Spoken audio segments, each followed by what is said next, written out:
Okay, we're ready to go.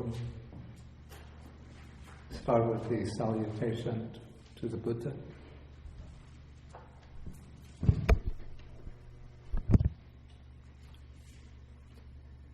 Namo tassa bhagavato arahato samma sambuddhassa.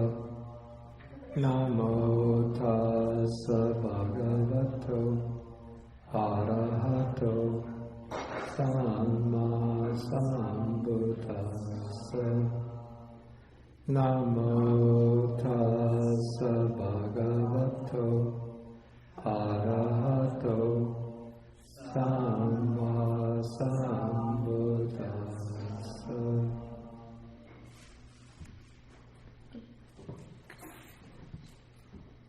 Today is June 1st, 2013. Okay. Good morning, everybody.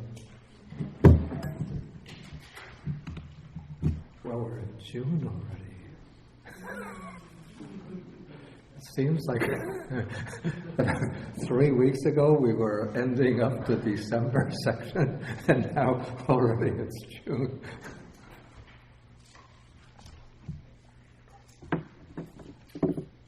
Okay, so today we'll be taking Sutta number 97 in the Majjhima Nikāya.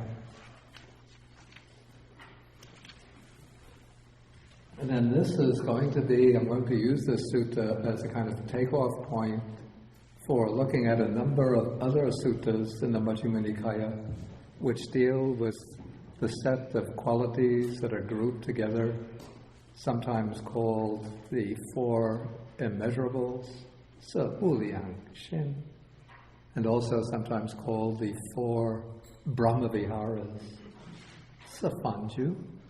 Is that expression used in Chinese?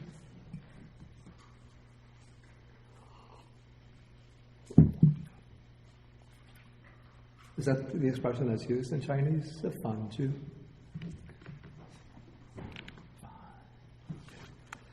Okay, so this sutta begins, well, it primarily concerns Sariputta, the venerable Sariputta. So it begins at a time when the Buddha was living at Rajgir in the bamboo grove. And so on this occasion, the venerable Sariputta was traveling in the southern hills. This is a group of hills to the south of Rajagaha, together with a large community of monks.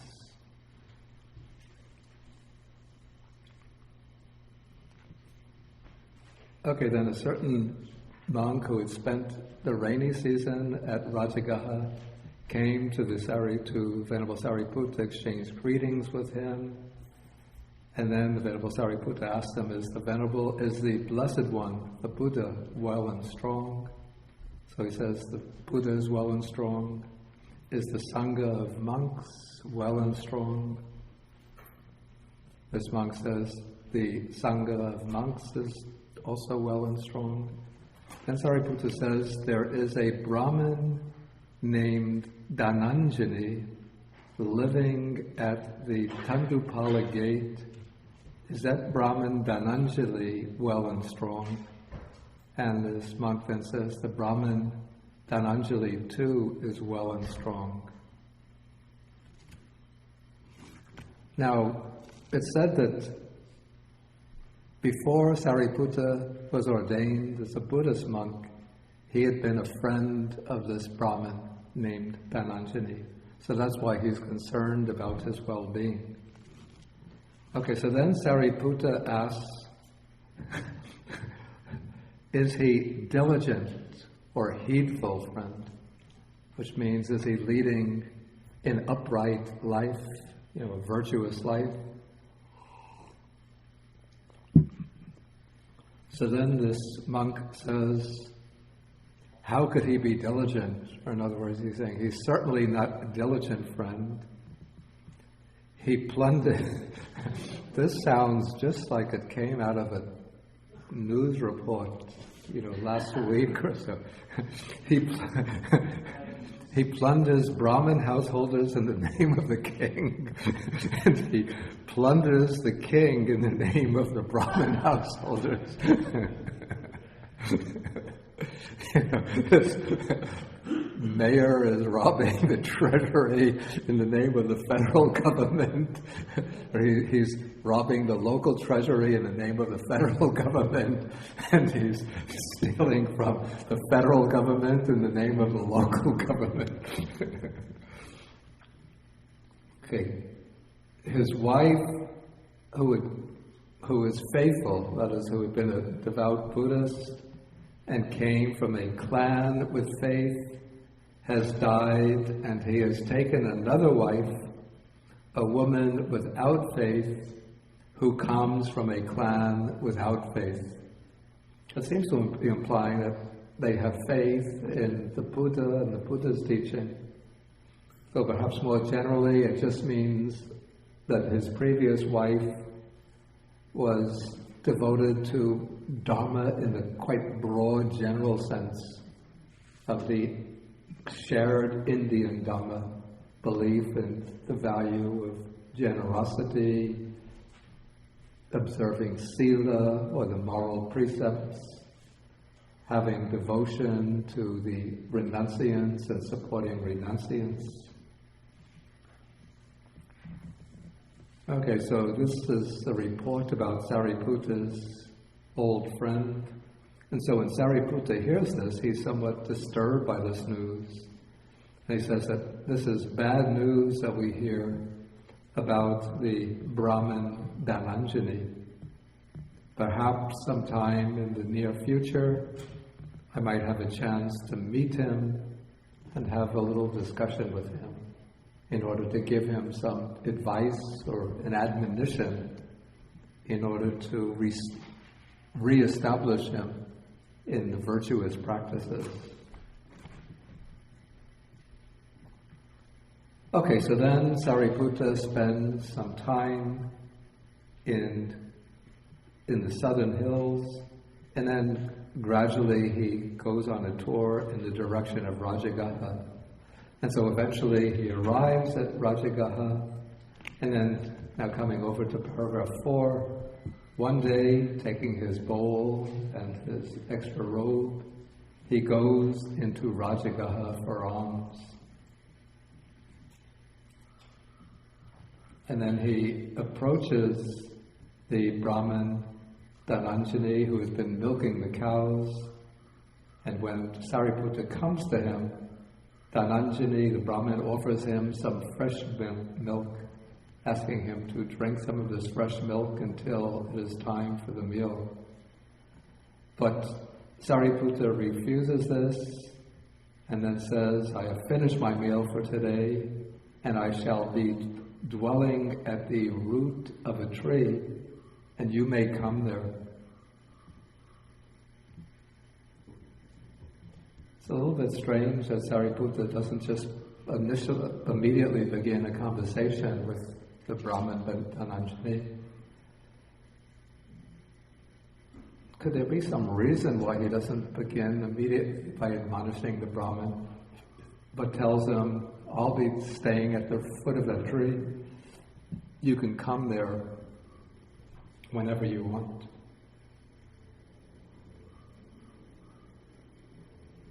Richard? Yeah, well, if there's a mobile microphone, please take that. Two customs are relevant.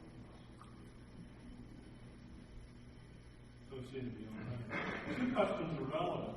One is that the Brahmin custom was not to take food or anything from lower caste people. So what he's implying is that he's effectively lost his Brahminical caste. He says that, you won't accept milk from him. He's saying, well, you're not. He may be implying you're not behaving like a Brahmin.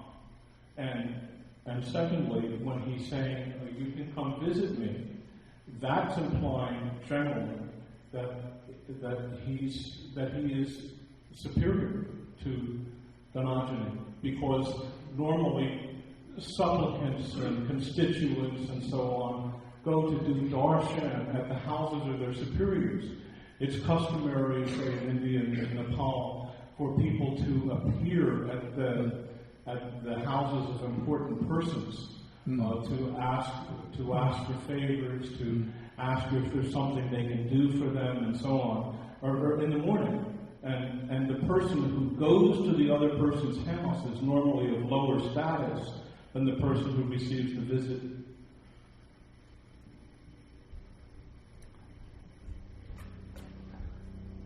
What is your name? Oh, you're Michael. I'm sorry, because I didn't have my distance. Okay. Okay. I want to suggest also the possibility that it gives the Brahmin an opportunity to display the fact that he's going to be receptive to what Sariputta has to say, whether or not that's true. But that's the way it struck me. Yeah, that's actually the thought that I had in mind. From the suttas, the sutta itself doesn't say it doesn't give any reason for Sariputta sort of withdrawing to the foot of the tree. But I was thinking of that rather than the reasons that Richard offered. I'm trying to think. If Sariputta was going... You see that there's a practice which is allowed by Buddhist monks that they can impose on a layperson if they feel that the layperson is in some way doing things that are harmful to the Buddha's teaching, or to the Sangha, or behaving disrespectfully. They can do this practice. It's called turning the bowl upside down, which means that they don't actually physically turn the bowl upside down, but they refuse to accept alms from a layperson. They usually it's a Sangha decision, a group decision. In fact, in 2007, in Burma, the Burmese monks, the younger monks, they had made this decision not to turn the bowl upside down with regard to the generals in the military junta. Well, yeah, it's a general customary rule in the areas. For instance, what made Gandhi's fasting so powerful? Yeah. As he was effectively turning the bowl upside down when he was refusing food. Yeah. He was saying the country isn't behaving, I can't eat. Yeah. Yeah, but in this case, I don't think Sariputta is doing that, rejecting the Brahmin's offer of milk as a kind of moral boycott of him. I think it's just, the fact is that he has already taken his food for the day, and now he's satisfied with that. But I think the reason why he's withdrawing to the foot of the tree rather than immediately admonishing the Brahmin is, I think first by showing up at the Brahmin's house, he's sort of suggesting, aha, I know what you've been up to. I know that you haven't been behaving properly. But rather than start admonishing him, sort of laying a heavy trip on him, becoming moralistic, by withdrawing, he's in a sense giving the Brahmin time to reflect back upon himself and to think, am I going to be open and receptive to what Sariputta has to say, even though it'll involve some criticism of my behavior. That's the way I would understand it. Though there's no explanation given in the text itself.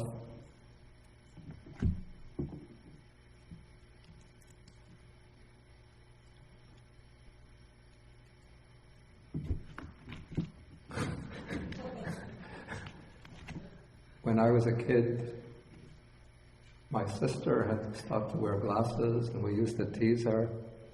4 eyes, 4 eyes. Now, you could all get together and start teasing. Bhante, 6 eyes, 6 eyes.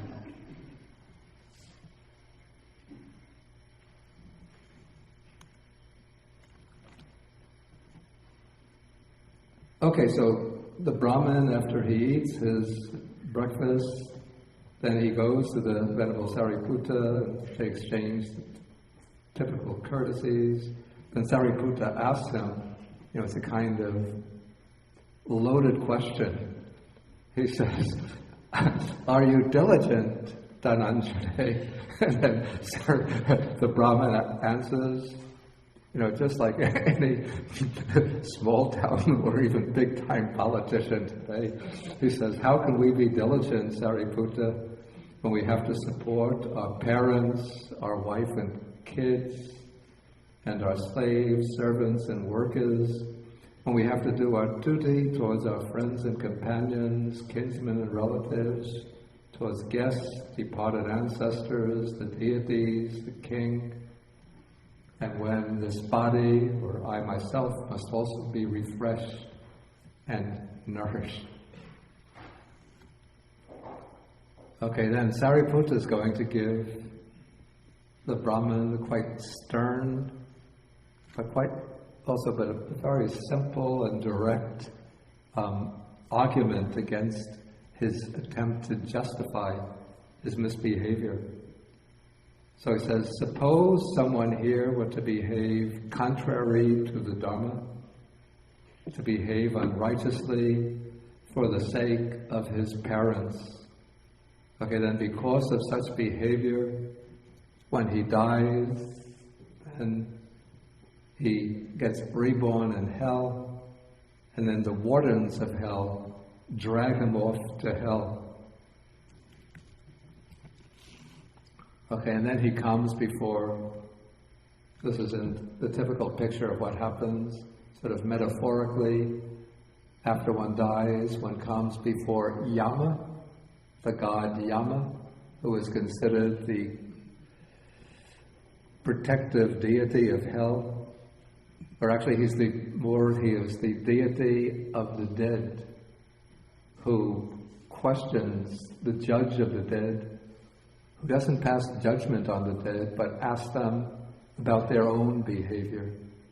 And then the way they answer, they have to answer truthfully, and it's their reports about their own behavior that will determine their own destiny after death.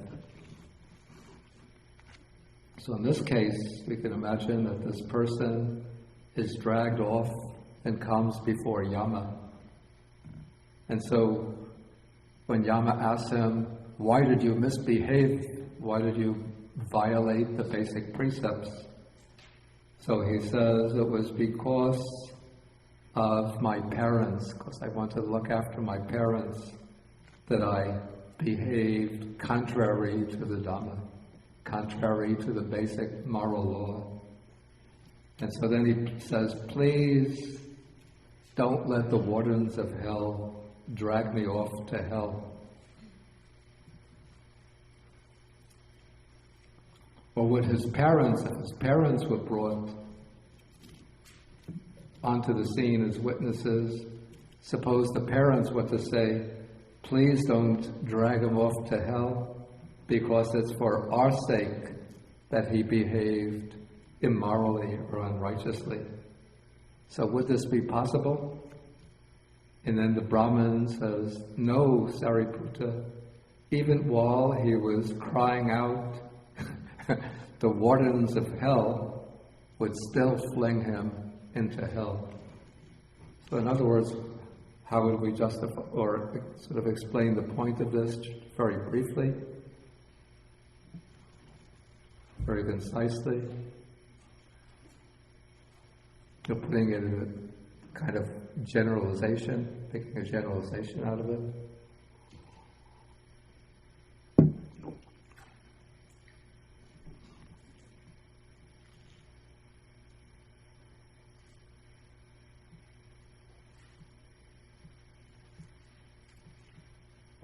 Okay, think about it. We'll just go through the next section. Okay, so now we have an expansion of the same argument. Okay, suppose someone here were to behave contrary to the Dhamma or the moral law, to behave unrighteously for the sake of his wife and children, for the sake of slaves, servants and workers, for the sake of friends and companions, for the sake of kinsmen and relatives, for the sake of guests, for the sake of the departed ancestors, for the sake of deities, making offerings to the deities, for the sake of the king, for the sake of refreshing and nourishing himself. Okay, so then the wardens of hell were to drag him off to hell to bring him in front of King Yama. Okay, so would he be able to free himself by pleading thus? It was for the sake of, supporting my own life, maintaining myself, that I behaved immorally and unrighteously. And then others were to come to his defense and saying it was for the sake, here they're using the same appeal, it was for the sake of refreshing and nourishing himself that he behaved immorally, unrighteously. So please don't carry him off to hell.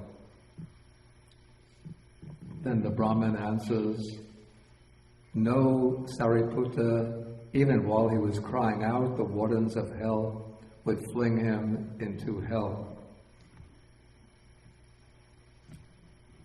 Okay, so what kind of generalization can we draw from this?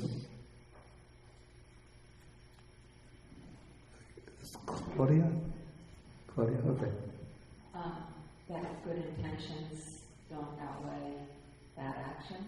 Okay, that's exactly the point. Yeah, even though the intentions might seem to be good, but they're not a justification for breaking the basic principles or precepts of morality.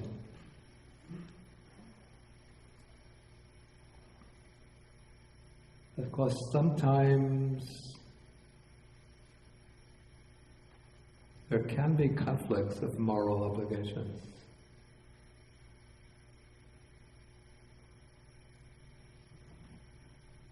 Suppose it was a matter of,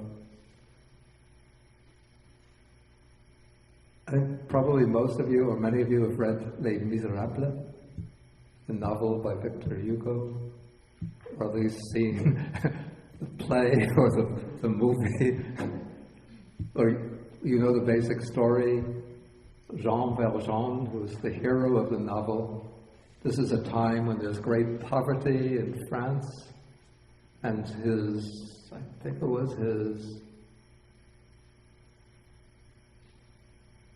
sister and her children were really extremely hungry, and so he broke into a bakery and stole some loaves of bread in order to feed his sister and her children. And because of this, he was caught by the police and then condemned to hard labor in prison for something like 7 years. Okay, in a situation where there is extreme, desperation, could we say that stealing a loaf of bread of course it's breaking the precepts, but would it create an unwholesome karma of a weight that could even justify being imprisoned for 7 years, not to speak of going to hell?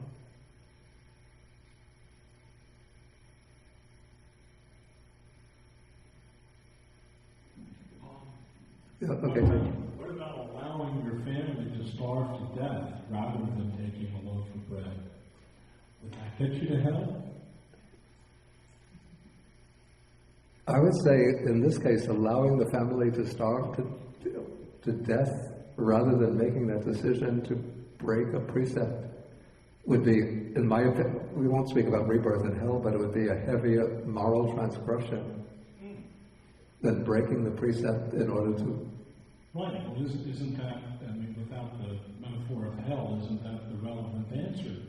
The question is whether breaking the rule one way is going to result in more demerit than breaking the opposite. Yeah. And if you can answer no, then obviously you don't really believe that the rule is absolute in that sense. Yeah. I have questions about the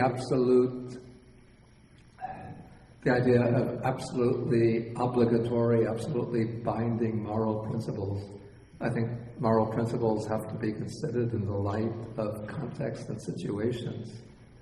Yeah, there was, I don't remember the name of the book, but a researcher who studies moral psychology did a whole study.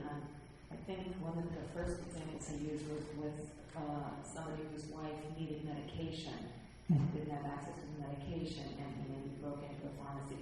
And then what he did was he studied all of the rationales, the explanations. So the moral reasoning was sort of where the judgment might be, rather than the intention and the action itself, the reasoning behind it. Okay, we'll take one more comment. Okay, no, we'll take your comment. Take your comment. Richard, go ahead. Well, it's a question of the level of abstraction in which the rule is stated. If you say that that what's good is to preserve or promote life, and that the preservation of property rights has some role in that. I agree with I agree with that. And then just to take another like extreme counterexample against the idea of absolutely binding moral principles is the classical example in Nazi Germany, where the SS is out to capture the Jews, and so there will be some German families that hide Jews in their basement or in the attic. So when the SS come around asking, are there any Jews here? So the family who's protecting them will say, no, I haven't seen any. So speaking falsehood in order to save the lives of these innocent people. But anyway, my assumption would be that the situation which is being described in this passage is not where Dhananjani's parents are in a desperate plight, where their lives hinge upon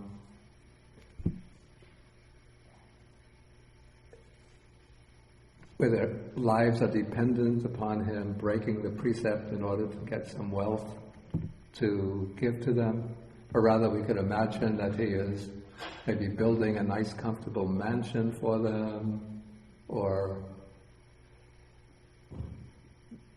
buying them a new 30-inch television set, or buying a new set of furniture, Swedish white oak furniture, whatever.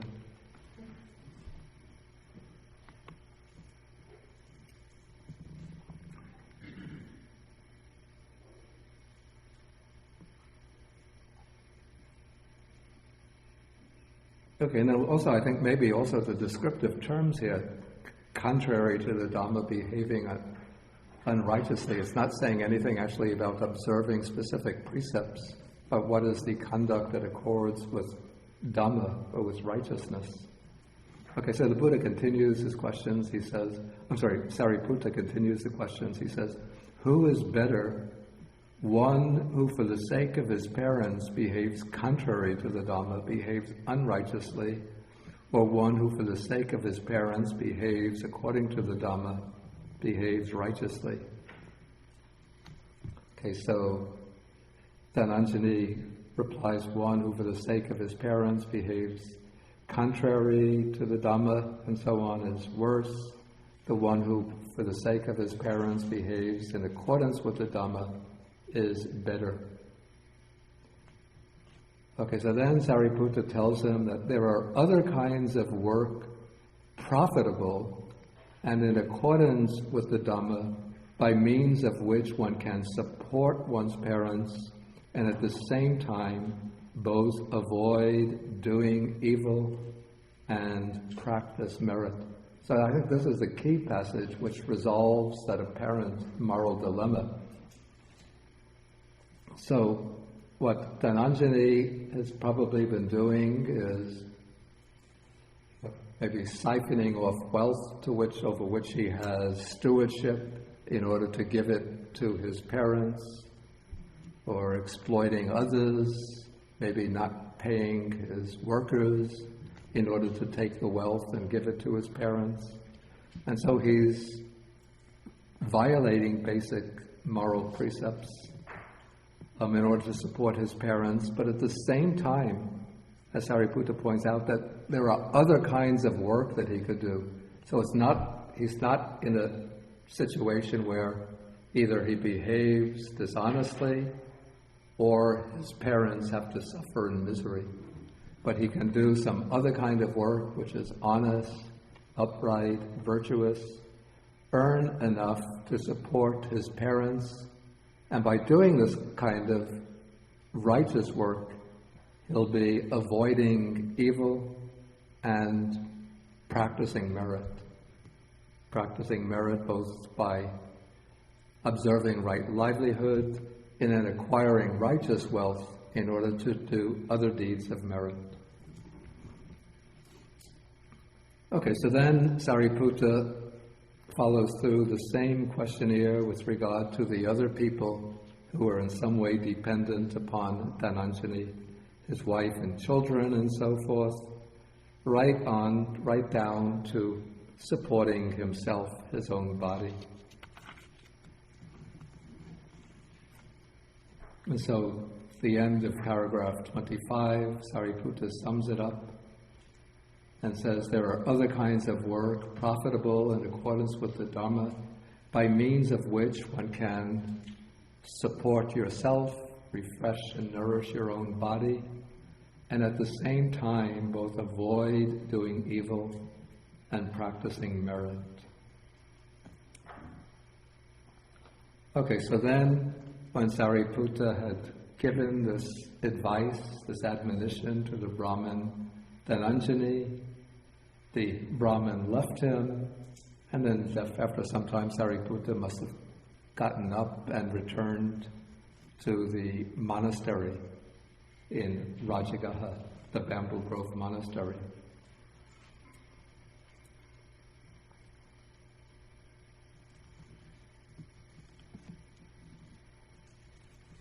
Apparently, my assumption is that the Brahmin Dhananjani accepted Sariputta's advice and changed his way of life. Okay, sometime later, we don't know how much later, the Brahmin Dhananjani became seriously ill, and so he sent a messenger to the monastery, to the Blessed One, paying his respects to the Blessed One, and then asking the Buddha to send Sariputta to see him out of compassion. Okay, so the messenger fulfills his duty, and then Sariputta comes to visit the Brahmin.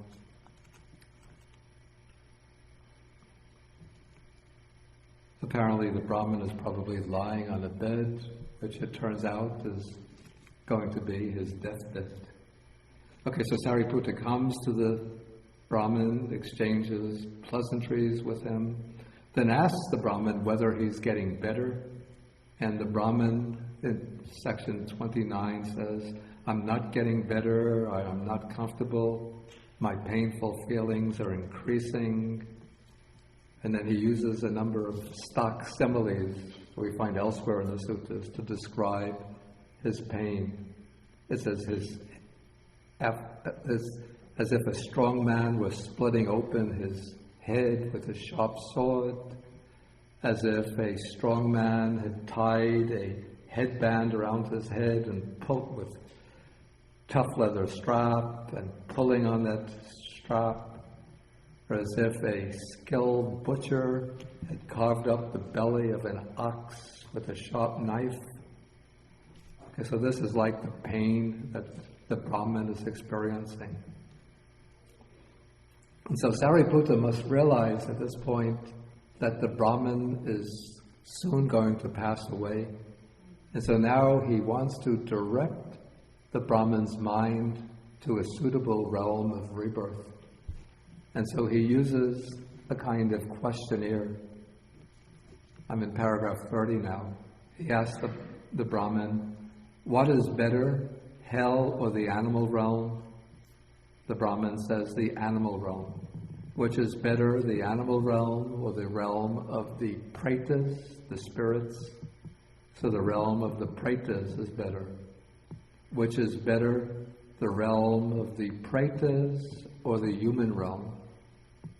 The Brahmin says, "The human realm." "So which is better, human beings or the gods of the four great kings?" the gods belonging to the heaven of the four great kings. We go in sequence here. I don't read each exchange. So the heaven of the four great kings, then we come to the Tavatingsa, the heaven of the 33, then the Yama Devas, then the Tusita Devas, the gods of the Tusita heaven, then the gods who delight in creating, and then the gods who wield power over the creations of others. So what has been going on here is a kind of survey of the different realms of existence according to the Buddhist cosmology. And from the dialogue, it seems that this picture of the universe is shared by both Sariputta as a Buddhist and the Brahmin. So we could suppose perhaps the Brahmins don't have exactly the same cosmology, but there would have been some similarities. So we don't know, the exact words of the dialogue. Maybe Sariputta would have been using the words that would have been familiar to the Brahmin from the typical Brahmin cosmology. But because this is coming down as a Buddhist text, it would have been transposed into the words or the concepts of the Buddhist cosmology. But if we take a look, a kind of overview of this Buddhist cosmology, we see that there are three realms which constitute what are called in the Buddhist scheme the Dugati, or the Apaya. These are the three bad realms.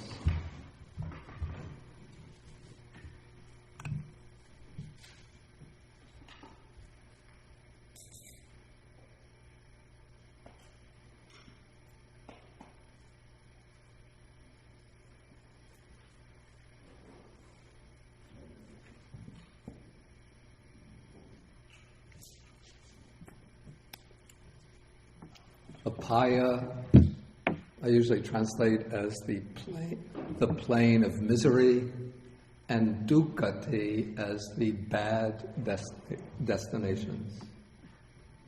And so the three bad destinations, which are the results of heavy, unwholesome karma, are the hells, the animal realm, and the world of the pretas, sometimes translated hungry ghosts, or I prefer afflicted spirits.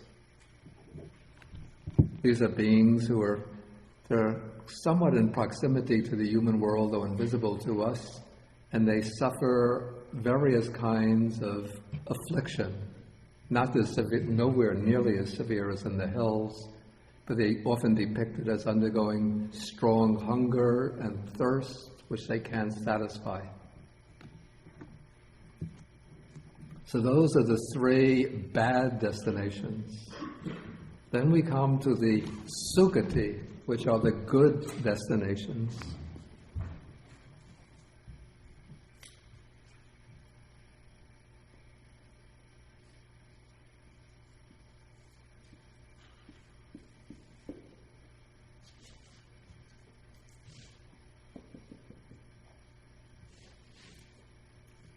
Those are the good destinations or the happy destinations in the sensual sphere of existence.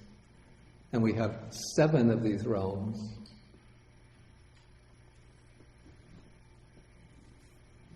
The one that we're most familiar with is the human realm.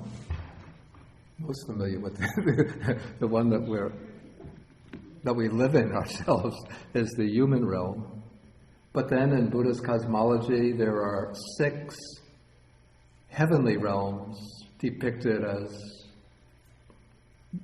existing above the human realm, superior to the human existence in some respects. We don't have to go into the details of them. One is called the heaven of the 4 great kings. There are 4 divine kings who rule over this heaven, and each has his own compartment, his own division within this heaven. Then comes the Tavatingsa, the heaven of the 33, which is presided over by Sakra, or Indra, the lord of the gods. Then come the Yama gods, of which very little is said in the Buddha's texts. Then comes the Tusita heaven, the heaven of delight. This is where the Bodhisattva lives before he takes rebirth in the human realm. It's where the next Buddha, Maitreya or Maitreya, is supposed to be living now. And many of the Buddha's own lay disciples, or some of them, are depicted as taking rebirth in Tusita, like Anathapindika, Visakha. The Buddha's own mother, when she passed away, she was reborn in Tusita. Then come the gods who delight in creation, creating. Again, not much is said about them. In my picture, that this is the heavenly realm where we get Mozart and Bach and Michelangelo and Leonardo da Vinci, the great artists and musicians are reborn there. Then above that is the gods who wield power over others' creations. that is the heavens for the editors and the film producers, the people who create the companies, like the music record. Do we have records anymore? The music labels, or who construct the museums that purchase the works of art. But that's my own conception. Okay, so these are the 6 heavens of the sensual sphere. And so Sariputta, we could say, has been guiding the Brahmin Dhananjani to directing his mind to each of these heavens. Okay, so now Sariputta takes another step. In paragraph 31, he says, what do you think is better? What is better? The gods who wield power over others' creations, or the Brahma-world? Okay, so this is a Brahmaloka. And now above the sense sphere heavens, there is an entirely different realm of existence, which is sometimes summed up just under the label the Brahma-world.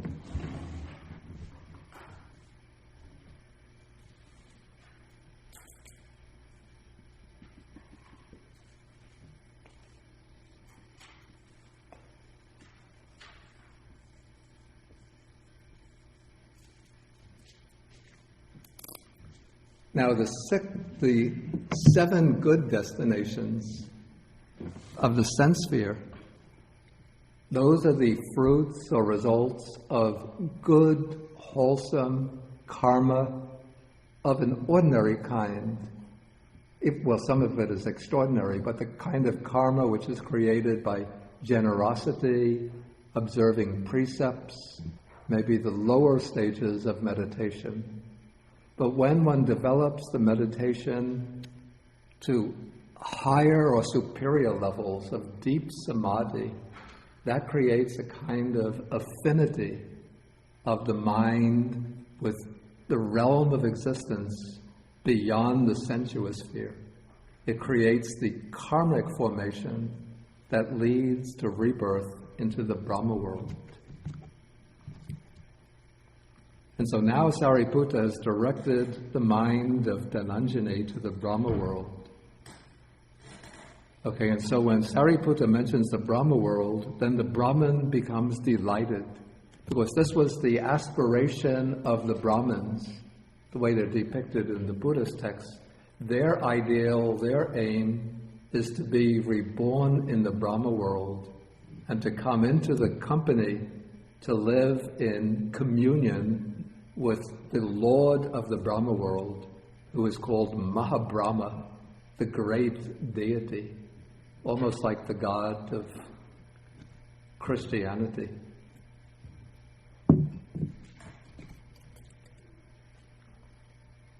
So when Sariputta mentions the Brahma-world, then Dhananjani is delighted, because that was probably his great wish or aspiration. So then Sariputta thinks, these Brahmins are devoted to the Brahma-world. Suppose I teach the Brahmin Dhananjani the path to the Brahma-world. Or it's called the path to the company of Brahma, the way to come into the company of Brahma the Great. Okay, so now Sariputta starts to teach the path to the company of Brahma. So he teaches, I'm in paragraph 32, here a monk, or it could be anyone, dwells pervading one quarter with a mind imbued with loving kindness, so the second quarter, the third, the fourth, above, below, around, and everywhere. To everyone as to himself, he abides, pervading the entire world with a mind of loving kindness, abundant, exalted, immeasurable, without hostility, without ill will. This is the path to the company of Brahma. And then he repeats the same thing with the other three qualities that constitute the path to the Brahma-world. That is the mind of boundless compassion, the mind of altruistic joy, the mind of equanimity. So these are the four states.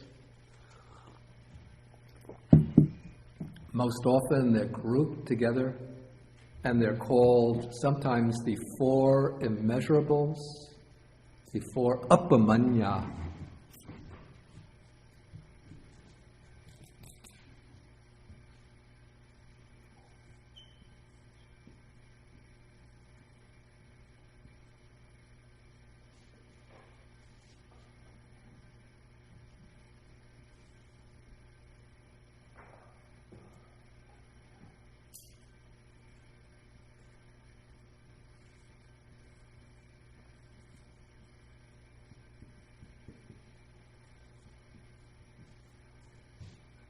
Also called the four Brahma-vihara, the dwelling places of Brahma.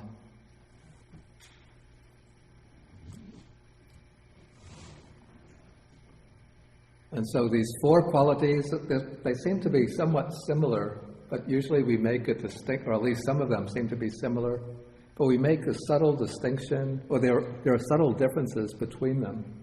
And so we distinguish them by saying that loving kindness, we'll write these four qualities down. Most of you probably know them.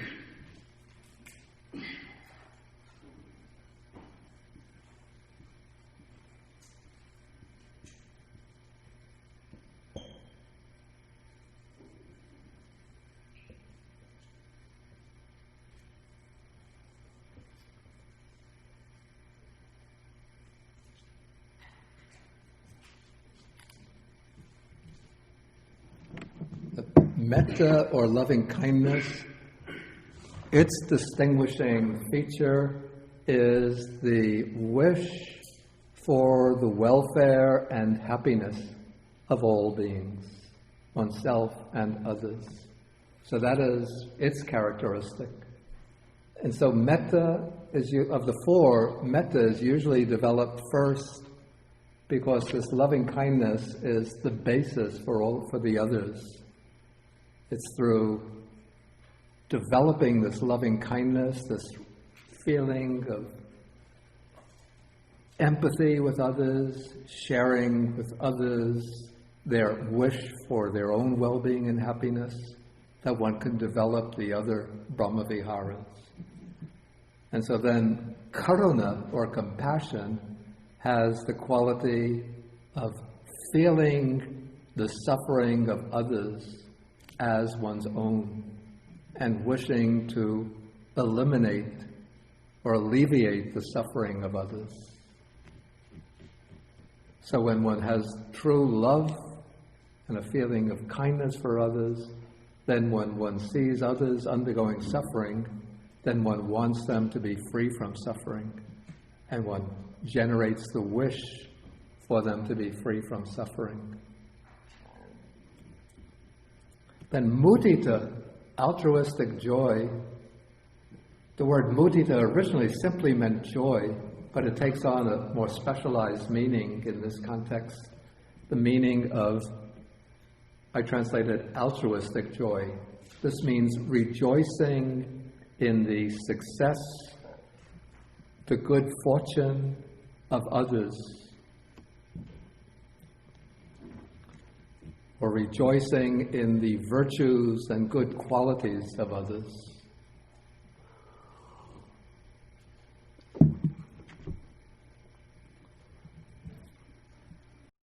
And then the fourth Brahma-vihara, or fourth divine quality, is upekkha, which is usually translated equanimity, or it might also be translated, perhaps in this context, impartiality. So we could understand this as not having partial feelings towards others of preference for this one or aversion toward that one, but looking upon all beings equally. And also it's the ability to remain equanimous in face of the suffering and success of others, so that one is not emotionally torn when others undergo suffering. One experiences compassion for them, but one is not sort of torn up inside by their suffering. And when others that one likes experience success or good fortune, one doesn't become overexcited and ebullient, but one maintains a certain tranquility or balance of mind.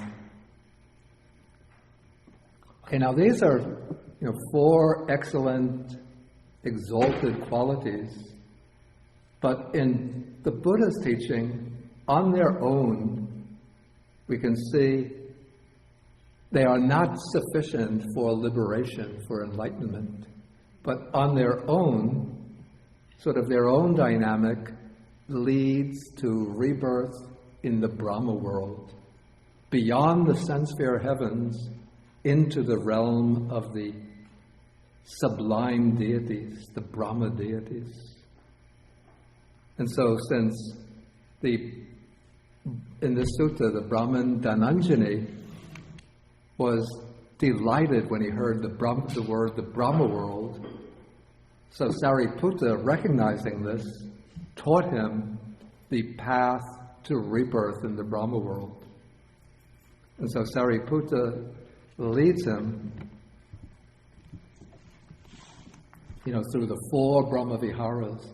We could imagine that while Dhananjani is lying there on his bed, and as Sariputta is explaining the method, probably he's teaching him in greater detail than has come down in the sutta, that the Brahmin is following along and directing his mind accordingly. So as the Brahmin is listening, he's also practicing the four Brahma-viharas. And probably because of his past merits, he succeeds in obtaining them. He actually enters into those meditative absorptions.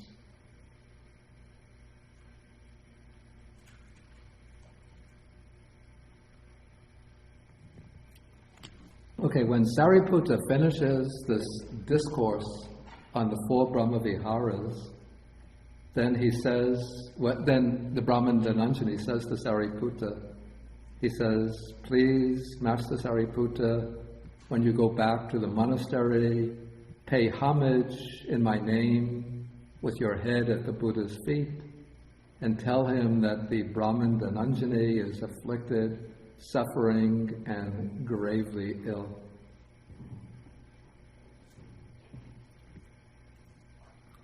Okay, so then it said that the venerable Sariputta, having established the Brahmin Dhananjani in the inferior Brahma-world, this is very important, rose from his seat and departed while there was still more to be done.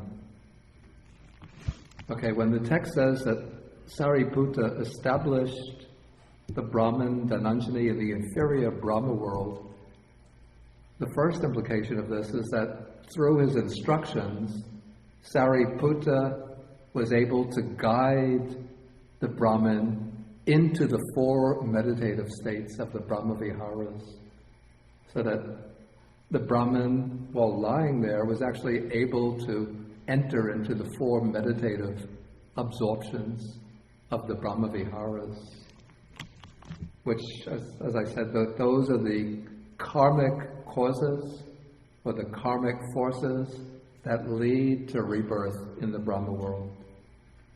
But there's something else in this paragraph, or this sentence, which is significant. What is it that sort of jumps out from the page?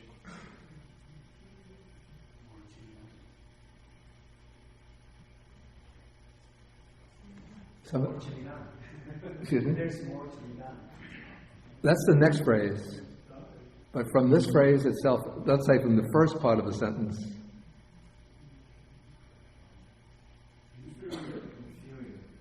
Okay, I heard it. Right, that the Brahma world is called inferior. I think the Pali word here is actually hina. The same word that's used in hina. So, from the standpoint of the Buddha's teaching, rebirth in the Brahma world on its own is inferior to something that lies beyond. And then the next important aspect of the sentence is indicated by the second phrase, the second clause, that Sariputta departed when there was still more to be done. And what more is to be done, that will be indicated by the rest of the sutta.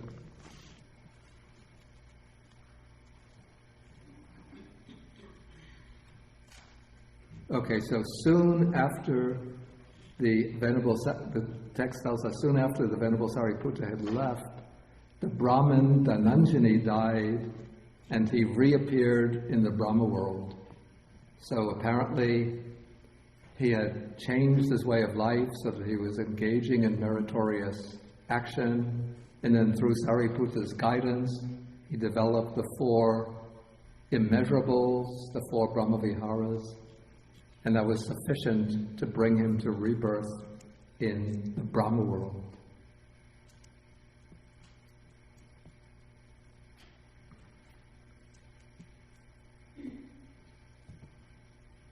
Okay, now the Buddha, when this happens, the Buddha addresses the monks and says that Sariputta, having established the Brahmin Dhananjani in the inferior Brahma world, arose from his seat and departed while there was still more to be done. So this is happening, apparently this is happening before Sariputta arrives back at the monastery. So the Buddha knows with his supervision,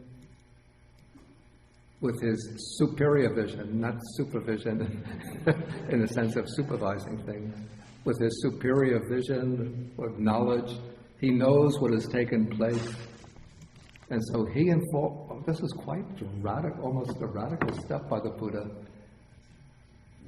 It's like he's criticizing Sariputta in front of the whole Sangha as having made a mistake. Usually when the Buddha speaks about Sariputta, he's always praising him and says that, Sariputta, there's nothing for which I blame you, nothing for which I criticize you. But here he's criticizing Sariputta in front of the whole Sangha.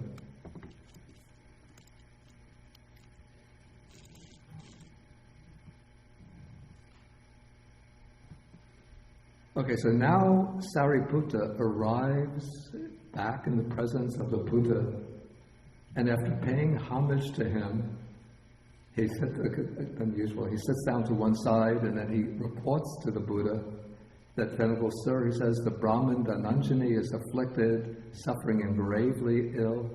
He pays homage with his head at the Blessed One's feet.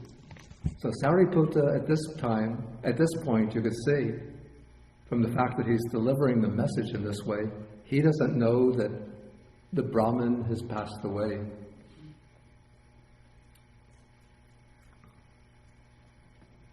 Okay, but now the Buddha is sort of indirectly delivering a reproach to Sariputta. He says, Sariputta, having established the Brahmin Dhananjani in the inferior Brahma-world, why did you rise from your seat and depart while there was still more to be done? You see, now the Buddha recognizes that there was still more to be done. So what is the explanation for this? Maybe anybody can give some answer why the Buddha is pointing this out, why he's using this kind of language. Okay, Michael? Yes, this is very confusing for me, but I think there's always... Please use that mobile microphone. There's always something more to be done. So the idea that there's something more to be done is almost, in a sense, academic. There's always something more to be done. There's always a higher place. So from that point of view, it's not troubling. But what is troubling to me is the superficial idea, or maybe the very real idea, that the Buddha is actually chiding or reproaching Sariputta. I'm reminded of the medicine Buddha in the Mahayana tradition, where we have for each person what they're capable of. The hearing of the Dharma is brought to each individual. Wait, I didn't catch the last sentence that you said. I'm sorry? I didn't catch the last sentence you just said. That the idea that each person receives the Dharma according to his own ability to receive the Dharma. And another, it seems to me, although it may be very wrong, the feeling I got was that Sariputta, and I could be one to cut him some slack here, was giving to the Brahmin what the Brahmin was capable of receiving to the level the Brahmin was capable of receiving it. However, the Buddha doesn't seem to be in agreement with that unless we do some tricks with the language. So I don't know what to say. Okay, maybe somebody else has some idea about this. Okay. Okay, let's take Barbara. Barbara here, and then, what is your name? John. Yong, why origin? Yong, okay. Barbara, you go. I'm reminded of the story of a famous Zen teacher living in America, who no longer living, but who described... The famous Zen teacher, what did you say then? Pardon? Then you said no longer living, you said something before that? Well, I meant... The famous Zen teacher? Modern, but he's no longer... Oh, I see. It's not from hundreds of years ago. But I remember him describing being with his mother on her deathbed. And she was a good old Italian Catholic woman. And so what he did was to say the rosary with her. And I'm kind of on Shariputra's side here, and I'm not sure that the Buddha is necessarily reproaching him. He's more stating the facts. Okay, he is stating the facts. In fact, there isn't a direct reproach. It's not a direct reproach to Sariputta, but he's indicating that Sariputta, in a sense, I'd say he's criticizing or indicating that Sariputta didn't do everything that he should have done. But it also reminds me of, in the news this last couple of weeks, of what's going on in Rome, that the Pope Francis has made the statement that atheists, if they live good lives, can be redeemed. And the Vatican, I've never heard of this happening, came out and explained that wasn't the way it was. The Vatican is differing from... I see, the Vatican tried to reinterpret the Pope's words so that they didn't mean what they apparently meant. Anybody else have some idea? Young, we didn't take... Well, I just want to add to what Michael was saying, that I think maybe Sariputta needed to work more. Maybe he wasn't fully awakened yet. Okay. Maybe, I don't know, that's another thing. And also, I'm getting also this whole idea, looking at from hindsight, the history of Buddhism in India, how Buddhism died out because, I guess for many reasons, but the very close relationship between the monastics and the lay people, and how they're so interdependent. If it's a wholesome community, then you'll have many more wholesome lay people. Yeah. And Dhananjani seems like maybe he was capable of more. Okay. Actually, that's so. Yeah. I don't know. I mean, these are all sort of reading the suttas and kind of inferring or implying that maybe Sariputta needs to develop more, but also needs to maybe understand the people he's teaching, their capacity. Maybe there was more to be done. Okay, yeah. Okay, we'll take one more, and then I'll give my opinion. Just to add on with Jan was saying is, like you were saying earlier, Buddha had superior vision. Yeah. So maybe with his superior vision, he saw that this Brahmin had more abilities than he could have gone higher. Yeah. Okay. Yeah. So he was probably sad or disappointed that it goes higher. Yeah. Some of the statements are on the right track. Now you see, Sariputta. There are certain first, Sariputta, at this point, we could say, was an arahant. So in terms of his own spiritual development, there was nothing more to be done. He didn't have to develop, any further in order to gain liberation. But there are certain knowledges which are considered to be, some of them special to a Buddha, which are not shared by other arahants. Or else some arahants will also have them. But apparently Sariputta didn't have this special knowledges to the extent of some of the other arhats, or by no means at the level of the Buddha. And that is the ability to know the tendencies and dispositions of the people being instructed. So when the Buddha says that there was something further to be done, something more to be done, this means that the Buddha would have seen and known, through his superior vision, that the Brahmin Dhananjani probably had the potential to become at least a stream enterer, to get onto the path to liberation. Or if he had the Brahma Viharas, perhaps even to get onto the path to this third stage of enlightenment, third of the four stages, the stage of non-returner. And Sariputta probably, didn't have that knowledge. And so he wasn't able to read the mental proclivities, the seed tendencies in Dhananjani's mind, the deep tendencies. And so when he guided him to the Brahma-world, he thought, this is sufficient. Maybe 5 years ago, 10 years ago, the guy was heading for hell. And now he's gotten him not only, out of the predestination towards hell, but he's directed him to the Brahma world. So Sariputta could have been quite satisfied with that. But the Buddha would have seen that Dhananjani would have had enough panya, or wisdom, to have achieved at least the first stage of enlightenment. And now what happens when one is reborn in the Brahma world without having that wisdom developed, that insight into the Dharma, then one can remain in the Brahma world for, can be several aeons, even hundreds of aeons. But that wholesome karma will eventually wear out, become exhausted, depleted, and then one passes away and comes back into the human world.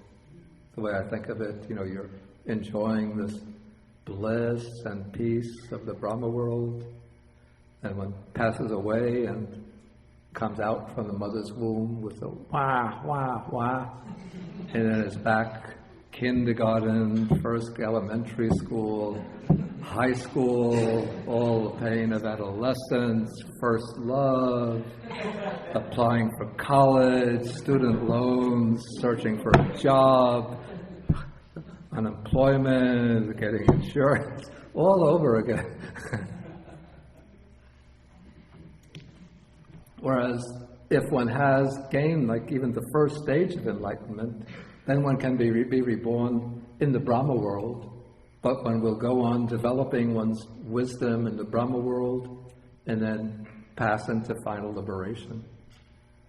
What's interesting, I actually had 2 suttas to take today, but we didn't get to the second one, but I'll take it next time. But I'll just sort of give you a coming attraction or foreshadow what's to come.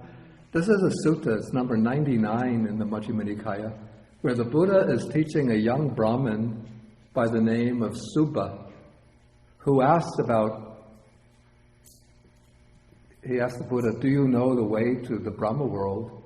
And the Buddha says, I know the way to the Brahma world, I can tell it to you, just like somebody giving directions to get from Cold Spring to Zhuangyan Monastery. And then the Buddha gives him, the formula for the 4 Brahma Viharas. And then the Buddha, the young Brahmin Subba says to the Buddha, after getting this instruction on the Brahma Viharas, he says, wonderful, excellent, venerable Gautama, I go for refuge to the Buddha, Dharma, Sangha. Please be my refuge as long as I live. And now I'm very busy, I have some other things to do. And he gets up and leaves. And so the Buddha just leaves off there with instruction on the Brahma Viharas. The Buddha doesn't give him any teaching on impermanence, suffering, non-self, dependent origination, the 4 Noble Truths. And so Subba, this young Brahmin Subba, doesn't get the teaching that leads to liberation, but he asked about the teaching for going to the Brahma world.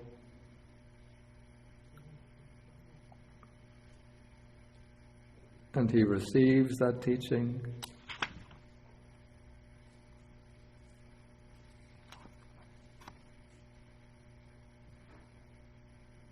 And then he goes for refuge, but then he departs.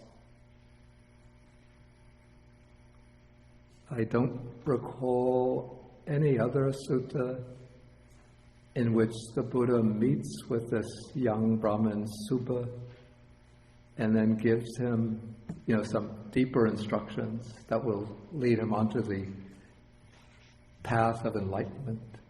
It could be that the young Brahmin Subba, his mind just didn't have those tendencies, those propensities. So the Buddha, in this case, he was like the Italian Zen master who taught his Italian mother, gave her to pray to God in order to go to heaven. Okay, any questions or comments? Please. Again, your name again? Victor? Victor. Yeah, okay.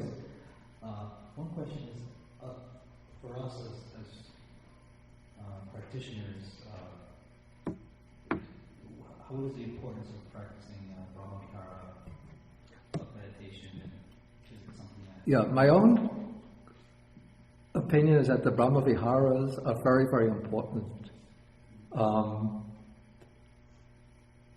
Because I see them as functioning at every stage in the Buddha's path, and also as fundamental values, and quite apart from the Buddha's path, but in human relationships and in communal life. I'm going to take a selection of texts on the Brahma-viharas and put them together, and then we'll send them out to everybody who's registered for the course. So for the next class, that's what we'll do. It will be taking that portion of the Subba Sutta, not the whole sutta, because the earlier parts of the Subba Sutta are dealing with a lot of matters of concern to the Brahmins. But it'll do an overview of some suttas mostly from the Majjhima Nikāya, but from other Nikāyas, dealing with the Brahma-viharas. Then I'll bring up the point that you just addressed in the next class. Sukhi. Let the microphone come back.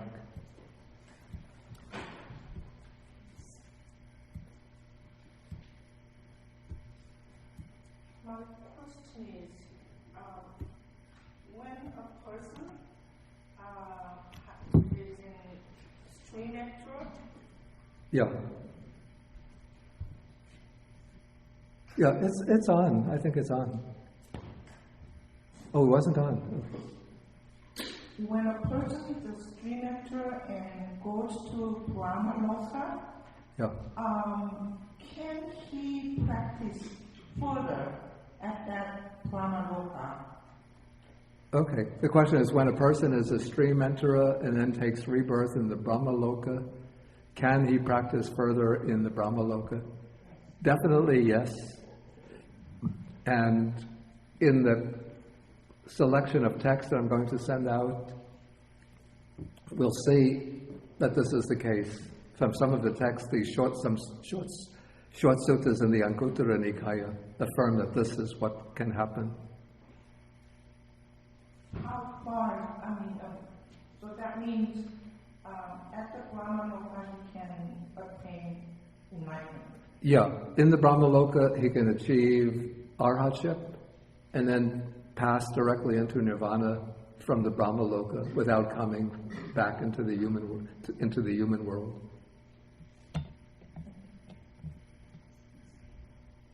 If you want to look up in advance, it's Anguttara Nikāya, Book of Fours, number one sutta is number 123, then the other sutta I think is number 125.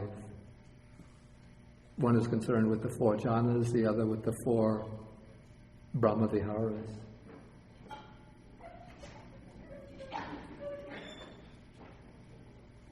Any further questions or comments? Okay, then we'll take a break for the lunch, and then we'll have a discussion period, say 12 o'clock, 12:10, maybe 12:10, we'll start 12:10. Okay, so we will end with the sharing of the merits. And if there's anybody who is not registered, if you write your email contact down, then you can give it. Johnny, will you take it? Yes. And give it to Kaiti, then she'll put it into the computer.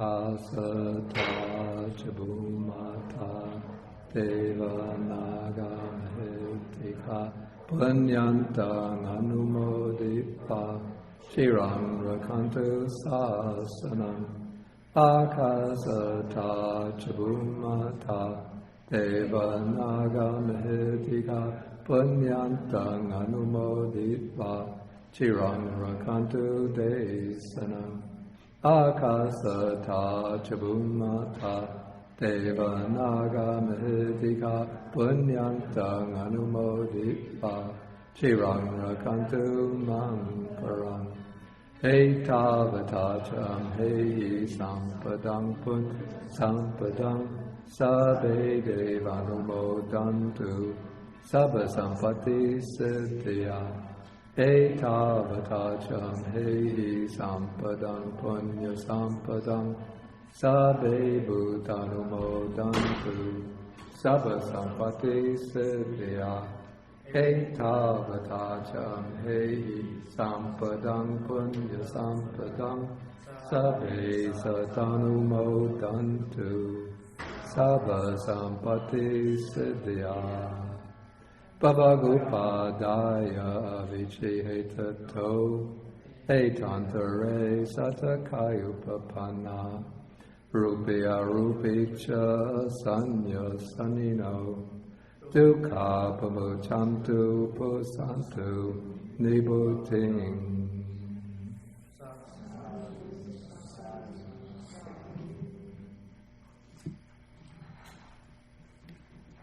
Okay, so then we end with 3 bows to the Buddha.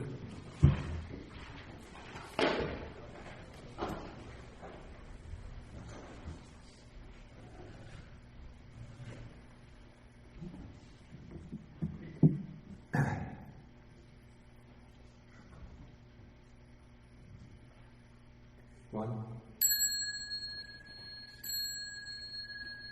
2,